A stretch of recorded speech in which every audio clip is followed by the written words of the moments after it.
Lanjutan kajian yang akan disampaikan Ustaz ini pada beliau waktu dan tempat. Silakan shollu ala Nabi sallallahu ala Muhammad. Bismillahirrahmanirrahim.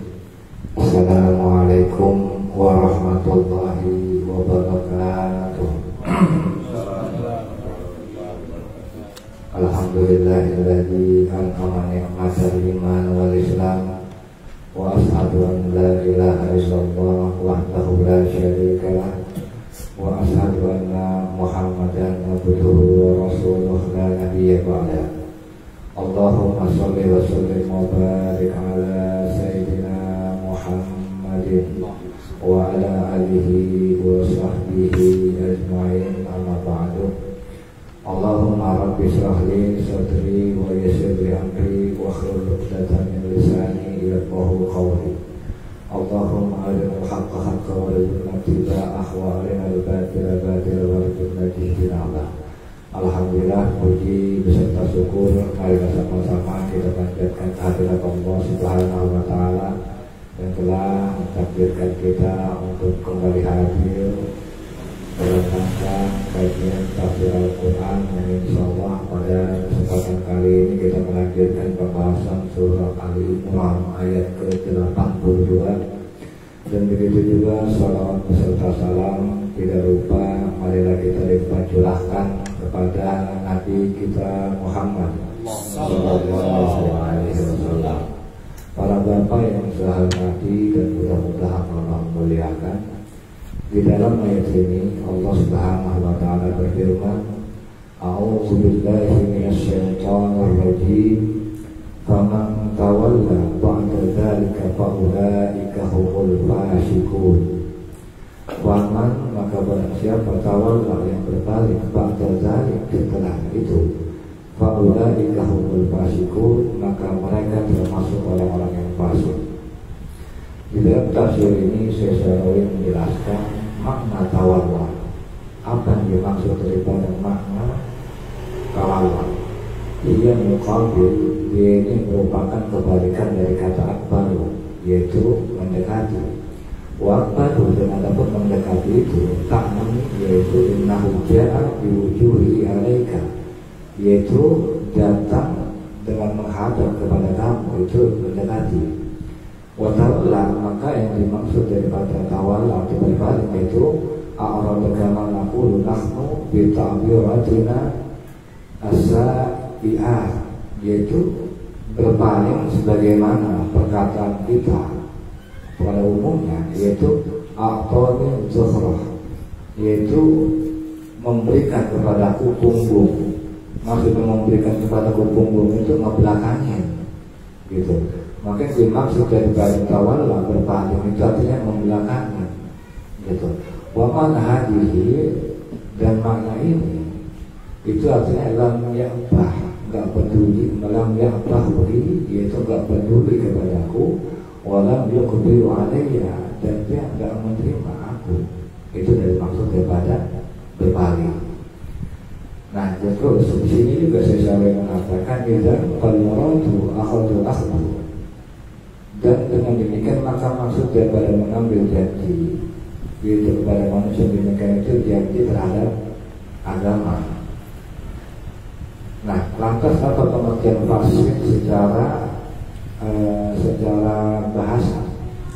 Jadi kalau menurut saya selalu wal fisq fi usulil lughah, ada fasik, pengertian fasik secara bahasa, wa khurujur rutbah an kisratiha, yaitu keluarnya kurma an-kisratiha dari cangkangnya. Nah, maksudnya bagaimana? Qablaha hina yartub, itu kurma matang, kurma mentah, kurma muda. Ketika dia mulai matang, dia purna, maka kurma yang mulai matang itu hazmu, ukurannya itu kulit samara kontakol itu bertanakos, itu ukurannya berkurang an-kisratiha daripada cangkangnya. Wa inna yatanaqus, maka ketika ukurannya itu mengecil, berkurang, al-hajm ukurannya, maka dari ukuran normal an-kisrati tusbihu kisratu fadfadatan alaiha. Nah, jadi begini, kalau misalnya kita lihat di YouTube, itu kan proses matangnya kurma pertama di warna hijau. Ketika hijau dia kuning tuh, ketika kuning dia ada kuning tua. Nah, ketika udah ada kuning tua, makin lembek dia makin itu kesukiru atau kisut.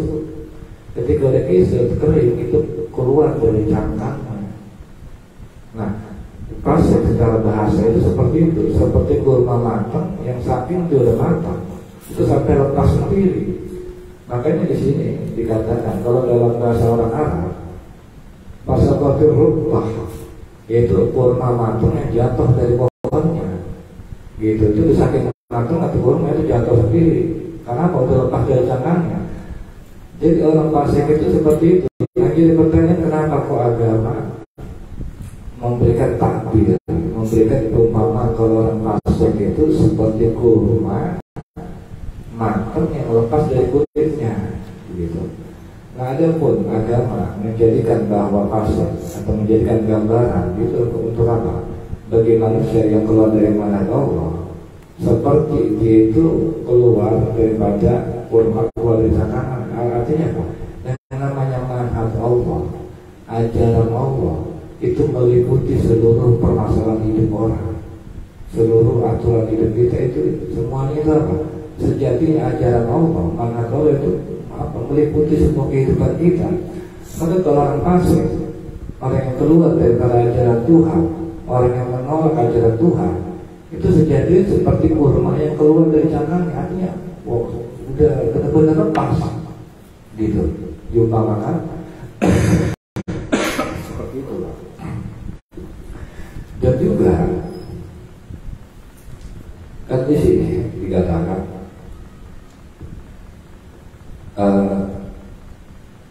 selama, nah ketika udah istilahnya nih, udah keluar dari orang fasik itu, otomatis kan dia lepas diri daripada manhaj Allah. Dia kan artinya dia nggak berpegang lagi terhadap ajaran Allah. Nah, jadi pertanyaan kalau kata Syafi'i, wa madam alaysa hunaka ilahun ilahun akhar famal manhaju allati tardihi al-insan li nafsihi. Maka selama nggak ada Tuhan selain Allah, maka manhaj apa yang diterima manusia untuk dirinya sendiri? Nah, ini orang yang misalnya kita berpaling daripada ajaran Allah, daripada manhaj Allah, daripada metode Allah. Nah, itu kita berpegang terhadap apa? Kan kita terpatahkan tapi terlepasnya daripada ajaran Allah. Maka saya mengatakan bahwa sesungguhnya orang yang berlepas daripada ajaran Allah, sesungguhnya dia itu berpegang pada manhaj, pada aturan yang dirancang oleh manusia. Dan namanya manhaj kalau dia itu dirancang oleh manusia, maka apa? Maka itu selamanya pasti mengikuti yang namanya hawa nafsu. Dan segala sesuatu yang mengikuti hawa nafsu pasti ujung-ujungnya itu pasti adalah aturan. Kalau kata Syafi'i, dalilnya apa? Dalilnya sebagaimana Allah Subhanahu wa taala berfirman, walau ittaba'al haqqa ahwa'ahum lafasadatis samawati wal ardh. Barang siapa yang mengikuti kebenaran, atau maksudnya menjadikan kebenaran itu adalah mengikuti hawa nafsu, maka apa? Maka pasti akan terjadi kerusakan baik di langit maupun di bumi. Ya pokoknya orang ya Pak, kalau dalam itu nggak berpegang terhadap aturan Allah, nggak berpegang terhadap manhaj Allah, pasti ujung-ujung hancur. Contoh dalam masalah misalnya usaha. Kalau kita kan orang dagang pengen untung gede, itu aturan main, efek kepengen.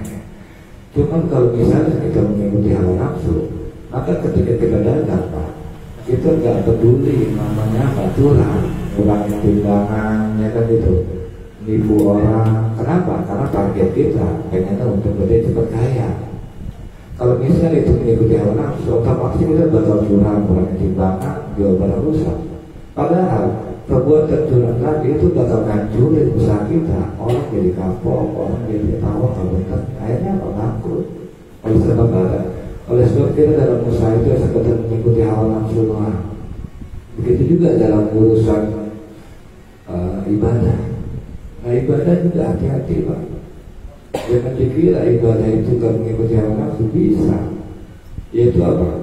Yaitu dimana kalau kata Ibnu Athaillah di dalam kitab Al-Hikam, min alamat al-ittiba'ul hawa, di antara tanda-tanda mengikuti hawa nafsu, al-musari'atu ila nawafil, yaitu apa? Kita bersegera mati-matian itu mengerjakan ibadah nawafil, ibadah-ibadah sunnah, wa takassul, sementara kita malas-malasan anil qiyami biwajibat, sementara kita malas-malasan apa namanya ibadah wajib. Udah kalau sholat duha rajin, khusyuk banget, bilang sholat isya, sholat wajib kagak dilaksanain. Karena dipikir kalau sholat isya terada yang kalau sholat duha bikin kaya, kan gitu. Baca waqiah dibaca, sementara sholat bulan puasa kagak. Nah orang-orang semacam ini ibadahnya cuma mengikuti hawa nafsu doang. Dan ini apa? Gak akan selamat. Padahal fungsinya namanya ibadah nawafil itu kan nambah daripada ibadah-ibadah wajib kita yang bolong-bolong. Nah, maka jangan dijadikan bahwa namanya ibadah sunnah itu lebih. Begitu juga dalam rumah tangga. Kalau misalnya kita dalam rumah tangga hanya sekedar apa? Sekedar bertindak tanpa adanya petunjuk Allah, mengikuti selera keinginan hawa nafsu kita. Yang namanya kita kan berumah tangga, yang namanya suami pengen kan dihormati, pengen dihargai, itu pengen kita. Kita selalu menuntut apa yang menjadi hak kita sama istri. Kita lupa kita punya kewajiban. Kita mati-matian untuk istri supaya hormat sama kita, supaya taat sama kita. Sementara yang namanya kayak kita nafkah kita nggak kasih. Kan kita sementara kewajiban kita terhadap yang kita mesti tunaikan kepada istri dan anak. Akhirnya rumah tangga berantakan. Makanya gampang Pak, kalau misalnya kita punya masalah dalam rumah tangga, itu pasti ada hak dan kewajiban yang tidak tertunaikan dengan baik. Itu pasti. Baik itu misalnya kewajiban tidak dilaksanakan istri atau si suami tidak melaksanakan kewajiban, tapi ini jelas yang namanya rumah tangga kalau udah mulai hujan, ya kan udah mulai ada istilahnya prahara, itu biasanya pasti ada hak ataupun kewajiban yang tidak tertunaikan dengan sempurna, itu pasti. Dan penyebabnya apa? Ya penyebabnya kan kita menyeleweng daripada melakukan Allah. Penyebabnya kita nggak ikutin daripada aturan Allah, pasti itu tergodanya nggak jauh. Begitu juga dalam masalah keuangan. Kayak kita dalam rumah tangga, istilahnya kita amal dalam Islam, itu kan diajari mengelola keuangan.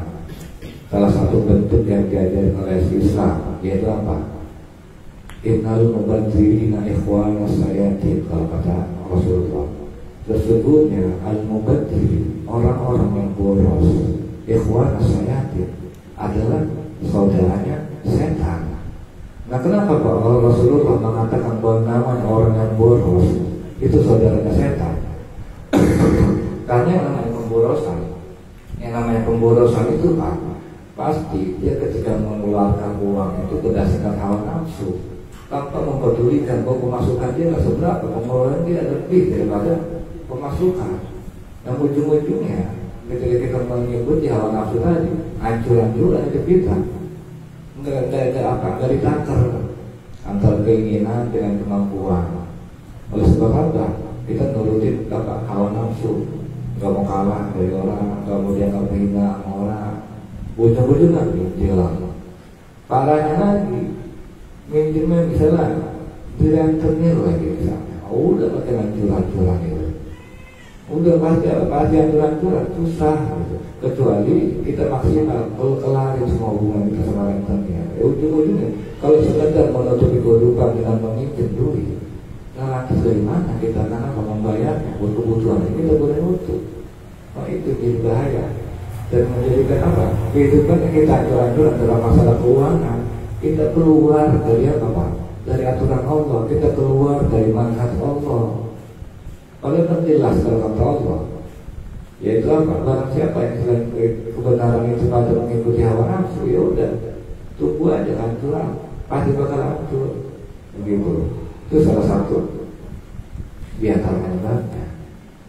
Dan juga di kelanjutan ayat Allah Subhanahu wa taala berfirman, apa ghairu dinillah apakah selain agama Allah yang berguna mereka mencari? Apakah mereka mencari selain agama Allah? Maksudnya begitu. Walahu, padahal hanya kepada Allah aslama, berserah diri, mangkis samawati wal ardh, apa atau segala sesuatu yang ada di langit dan di bumi, tau'an wa karhan wa ilaihi yurja'un, menghadap kepada Allah sukarela maupun terpaksa, wa ilaihi turja'un, dan kepadanya lah turja'un, kalian dikembalikan. Nah, di dalam tafsir ini Syekh mengatakan sesungguhnya mereka, selama mereka nggak beriman terhadap risalah, terhadap ajaran Rasul, yaitu apa? Ajaran Rasul yang Allah turunkan kepada para nabi, kepada para Rasul, maka sesungguhnya demikian itu apa? Mengungkapkan kepada kita bahwa keinginan mereka, sesungguhnya keinginan mereka itu apa? Mereka menginginkan manhaj daripada manhaj selain Allah. Mereka itu sebenarnya apa? Nggak pengen ikut aturan Allah, pengennya ikut aturan diri sendiri, pengen ikut aturan manusia gitu. Padahal kalau kata Syekh Sarawi di dalam tafsir ini, Allah Subhanahu wa Ta'ala mengatakan bahwa kita ini kan sejatinya apa? Sejatinya kita ini kan diciptakan di muka bumi ini itu untuk jadi khalifah, dan juga kita ini untuk dijadikan tuan dari apa? Dari seluruh alam. Sadatul khadimah qawmul qawna kullu. Wantur, dan lihatlah kalau kata Syekh ila janasil wujud, lihatlah kepada seluruh apa? Seluruh keberadaan itu, bahwa semua itu Pak melayani kita gitu. Melayani kita, baik kita apa? Baik itu tumbuhan, baik itu hewan, baik itu benda mati. Nah, di dalam tafsir ini saya mengatakan bahwa yang namanya Pak, yang namanya hewan itu diciptakan untuk melayani manusia, ya kan? Hewan diciptakan untuk melayani manusia. Nah terus tumbuhan diciptakan untuk melayani hewan, ya kan? Nah sementara benda mati diciptakan untuk melayani tumbuhan. Maksudnya gimana? Artinya ini kan ada tingkatan. Pertama kita akan rendah dulu benda mati. Benda mati itu Pak, seperti bumi, seperti matahari. Ini kan Allah ajarkan untuk apa? Untuk melayani makhluk yang ada di atasnya, itu siapa? Tumbuhan. Contoh bumi. Bumi kan melayani tumbuhan. Itu apa? Tumbuhan itu hidup di dia Pak, di tubuh dia. Begitu juga matahari. Matahari itu melayani apa? Itu benda mati itu. Matahari melayani tumbuhan. Kalau bisa bilang melayani tumbuhan, karena fungsi matahari itu Pak, itu sebagai apa? Sebagai kompor buat tumbuhan. Makanya kalau kita punya tanaman yang kurang kena sinar matahari, itu nggak maksimal ya buahnya maupun bunganya. Karena apa? Karena kalau kita pengen punya buah maksimal, kasih sinar matahari full. Buktinya saya punya tanamannya di bawah sama di atas. Itu tanaman pada jeruk tingginya kayaknya di bawah, tapi nggak berbuah. Kenapa? Karena nggak dapat sinar matahari full. Sementara saya nanam jeruk di atas rumah itu pada tinggi sedengkul, tapi buahnya banyak. Kenapa? Karena dia dapat sinar matahari full. Artinya benda mati melayani tumbuhan. Nah terus tumbuhan diciptakan melayani siapa? Melayani hewan. Ya kan? Kambing makan dari tumbuhan, kan gitu. Burung makan dari buah-buahan. Artinya ternyata itu dari pohon atau tumbuhan melayani hewan, dan hewan diciptakan untuk melayani namanya manusia, dan manusia dilayani oleh semua, mulai dari tumbuhan, mulai dari benda mati, mulai dari hewan. Itu apa? Allah ciptakan Pak buat melayani kita gitu. Nah yang jadi pertanyaan, ya kan, kalau kata Salah, maka yang jadi pertanyaan, kalau semua makhluk yang Allah ciptakan mulai dari benda mati, matahari ciptakan untuk melayani kita, begitu juga langit dan bumi melayani kita, terus apa lagi tumbuhan, buah-buahan ciptakan untuk melayani kita makan buah-buahan, ya kan, itu artinya melayani kita sayuran, bahkan nasi, makanan pokok kita itu dari tumbuhan. Dan juga apa? Hewan kan diciptakan buat melayani kita karena apa? Posisinya tidak rendah. Jadi betapapun hewan, misalnya nih, singa, betapapun buas, tetap aja bisa dimasukin kandang itu manusia. Gajah, betapapun dia kuat, tetap aja bisa ditunggangi ke manusia. Ini merupakan apa, Pak? Merupakan bukti bahwa hewan bisa ditunduki oleh manusia betapapun kuatnya dia, betapapun sakarnya dia. Tetapi apa? Tetap hewan itu Allah jadikan tunduk. Karena apa? Posisi hewan di bawah. Yang jadi pertanyaan, kalau kata sahabat, ayuhal insan tasdaquman, maka kepada siapa kamu mengabdi? Kalau yang di bawah kamu itu mengabdi kepada kamu, maka yang di bawah kamu itu mengabdi kepada siapa? Gitu loh. Semuanya udah mengabdi. Hewan mengabdi kepada lu, tumbuhan mengabdi kepada lu, ya kan? Benda mati mengabdi kepada lu. Tapi yang bertanya, lu yang mesti mengabdi kepada siapa? Nah, ini pertanyaan yang mesti dijawab kalau kita sedang tahu. Nah, tentang pertanyaan kita mesti mengabdi kepada siapa, maka apa? Maka kita lihat tentang apa? Tentang diri kita. Nah, sekarang kalau misalnya kalau kita tahu tentang kayak kita nih, siapa yang menjaga kita ketika kita tidur, ya kan?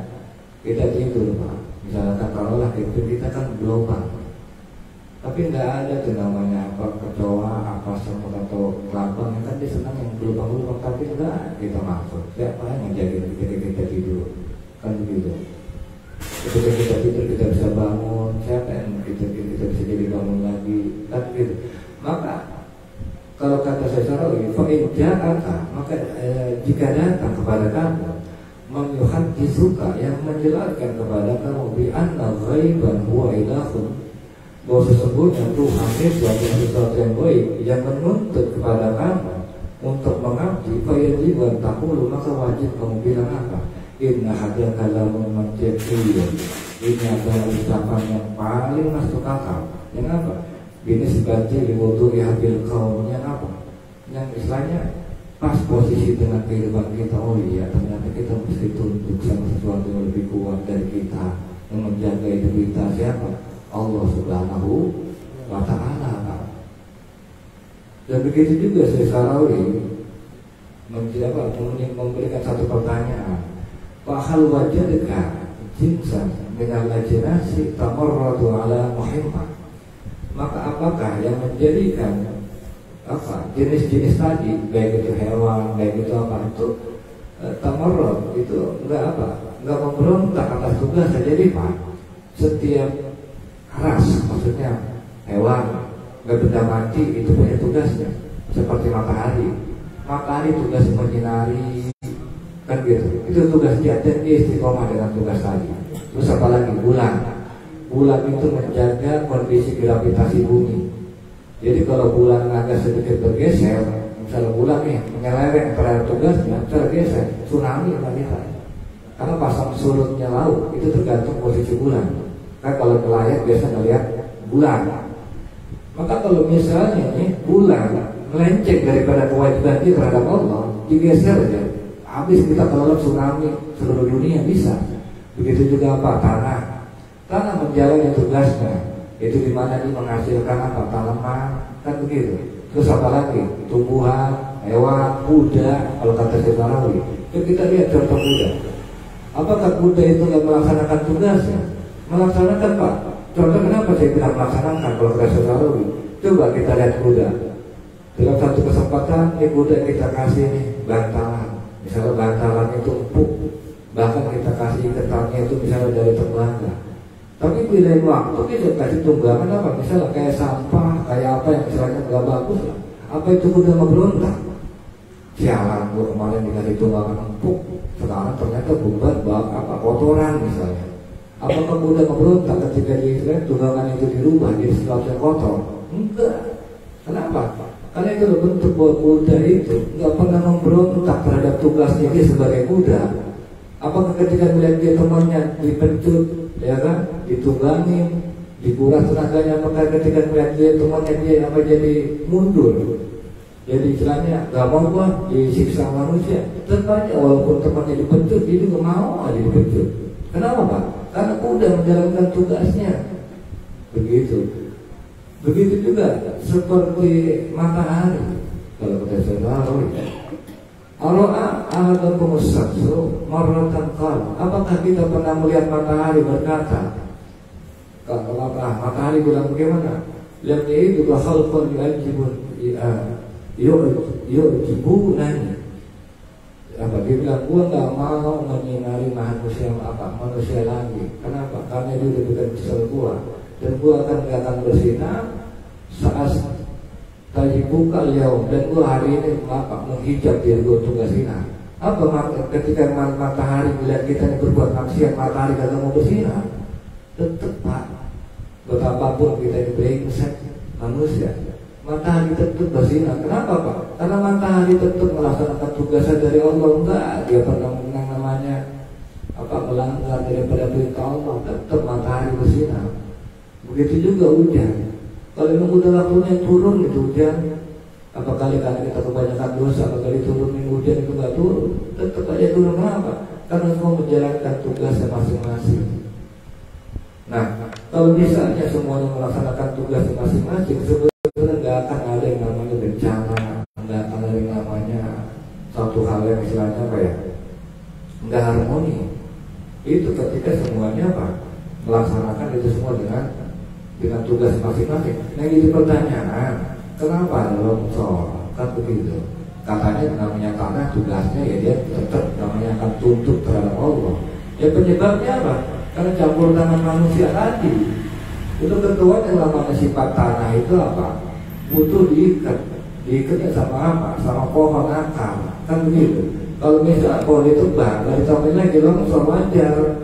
Ya kan ulah manusia sendiri. Kenapa lu ketika pohon itu lu tebang lalu tanam lagi? Maka wajar ketika dari kejadian itu ada longsor, dari kejadian itu banjir. Kenapa? Karena fungsi tanaman itu kan menjaga supaya nggak longsor. Fungsi tanaman menyimpan air. Maka kalau misalnya pada ada bencana banjir, ada bencana longsor, jangan salahin pohon, nggak melaksanakan tugasnya, manusianya tutup. Ketika ini istilahnya dikasih dekat pohon, nggak ditanam lagi, memang sembarangan aja. Begitu. Kenapa? Pokoknya kerusakan alam itu pasti kalau ada campur tangan manusia. Kecuali yang di sana nggak ada campur tangan manusia. Seperti apa? Matahari, ya ada campur tangan manusia. Apakah manusia kotak-mutik? Matahari jadi biasa enggak. Pokoknya nggak ada campur tangan manusia, itu aman Pak. Udara juga itu nggak ada campur tangan manusia, kotak-mutik udara. Paling manusia cuma ngotorin doang. Tapi apapun yang dilakukan manusia motorin kan nggak masuk kategori kotak-kotak udara, tetap kita bisa bernapas. Apakah kita kayaknya zaman dulu kalau napas enak, kalau sekarang kayaknya nyesek aja dulu, kayak kita penyakitan mungkin kan begitu. Nah itulah Pak. Jadi segala sesuatu yang adanya ketimpangan itu sekali lagi bukan salah alam. Karena alam itu udah melaksanakan tugas yang dia udah tunduk sama Allah setunduk-tunduknya. Kalaupun pada akhirnya ada bencana, ada musibah, maka salahin diri kita. Mungkin kita udah keluar daripada manhaj Allah, mungkin kita udah keluar daripada aturan Allah. Itu refleksi gitu. Mungkin saya nanti akan sedikit diulas oleh Ustaz Abdul Hamid kepada beliau. Saya silakan dari dalam. Wassalamualaikum warahmatullahi wabarakatuh.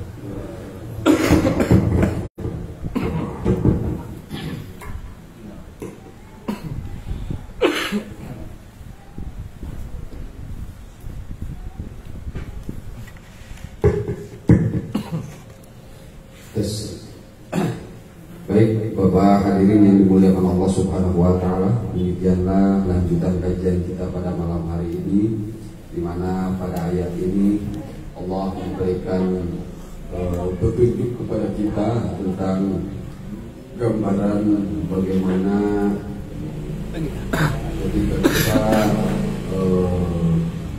menjalankan kehidupan ini dengan segala anugerah yang Allah limpahkan kepada kita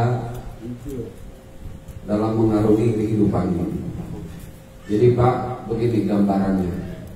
yang namanya hidup ini merupakan anugerah dari Allah Subhanahu wa Ta'ala. Kita hidup itu bukan boleh kepingin, bukan juga boleh nggak kepingin. Pokoknya tahu-tahu kita ini dihidupin aja oleh Allah. Ketika Allah memberikan kehidupan kepada kita dan menghidupkan kita, Allah memberikan bekal kepada kita dengan adanya alam raya ini. Semua diciptakan untuk kita semua. Maka tadi dijelaskan oleh Ustaz Irin, seluruh alam raya itu tunduk semuanya kepada Allah Subhanahu wa Ta'ala. Salah satu tunduknya alam raya kepada Allah, mereka mau dijadikan sarana untuk kebutuhan kita semua. Termasuk kalau kita lihat tadi sudah dicontohin bagaimana binatang-binatang ternak yang manut gitu sama manusia, patuh sama manusia. Itu patuhnya itu kenapa? Karena mereka itu patuh kepada aturan Allah, mau dijadikan sebagai sarana untuk menjadi kebutuhan manusia. Nah, yang namanya hidup, karena hidup ini anugerah, maka ketika menjalankan hidup itu, semua orang akan mendapatkan kebahagiaan, baik di dunia atau di akhirat. Cuman ketika hidup ini pingin bahagia, ada syaratnya. Syaratnya itu apa? Syaratnya kita ini hidup harus redo diatur. Redo diatur dengan aturan Allah Subhanahu wa Ta'ala. Maka kalau misalnya kita ini tidak ridho diatur dan enggak manut kepada aturan Allah Subhanahu wa Ta'ala, maka yang akan kita dapat bukan kebahagiaan, tapi mudarat dalam kehidupan, baik di dunia atau di akhirat. Makanya aturan yang Allah buat itu buat manusia itu jalan kebahagiaan, jalan untuk berserah diri kita kepada Allah. Makanya kalau misalnya kita ditanya, kalau hidup harus berserah diri kepada siapa? Hakikatnya kepada Allah. Tapi cara berserah dirinya manut kepada aturan Allah. Karena kalau kita keluar dari aturan Allah, maka mudarat kehidupan yang akan kita dapat. Kalau bahasa Al-Quran itu, orang yang gak manut dari aturan Allah, keluar dari manhaj, dari ketaatan kepada Allah, disebut dalam bahasa Al-Quran yaitu orang fasik. Nah, orang fasik itu gak bakal ada hidupnya bahagia, pasti akan mudarat. Kenapa akan mundur? Karena keluar dari aturan. Makanya kalau misalnya kita ingin bahagia, ya kita harus manut pada aturan. Dan yang namanya aturan Allah itu semua udah komplit. Dari mulai kita lahir sampai kita mati itu udah ada aturannya. Kalau sehari-hari dari mulai kita bangun sampai kita tidur bangun lagi itu aturannya udah jelas. Kita bermuamalah, kita menjadi pedagang, kita posisi apapun dalam kehidupan ini sebagai status sosial kita, itu sudah ada aturannya. Termasuk ketika misal kita sedang menganggur, gak punya pekerjaan, ada aturan. Semua ada aturan. Makanya yang namanya ngaji itu Pak harus banyak, harus terus menerus. Ilmu itu harus selalu kita cari tahu. Karena apa? Karena setiap keadaan yang kita hadapi, setiap keadaan yang kita jalani itu jangan sampai keluar dari aturan Allah. Kalau kita tahu segala aturan Allah, kemudian kita berusaha berada pada aturan tersebut, maka dipastikan hidup kita akan bahagia. Baik bahagia di dunia ataupun bahagia di akhirat. Tapi sebaliknya, kalau misalnya kita ini mengabaikan aturan Allah, tidak pernah mencari tahu aturan-aturan Allah, tidak pernah mau bertanya, tidak pernah mau mendengar, sehingga kita membuat manhaj sendiri atau membuat aturan sendiri, hidup terserah maunya kita, ya itu konsekuensinya apa? Konsekuensinya kita akan mendapat kemudorotan dalam kehidupan. Karena Allah itu sudah menganugerahkan kehidupan kepada kita dalam rangka apa? Dalam rangka ibadah kepadanya.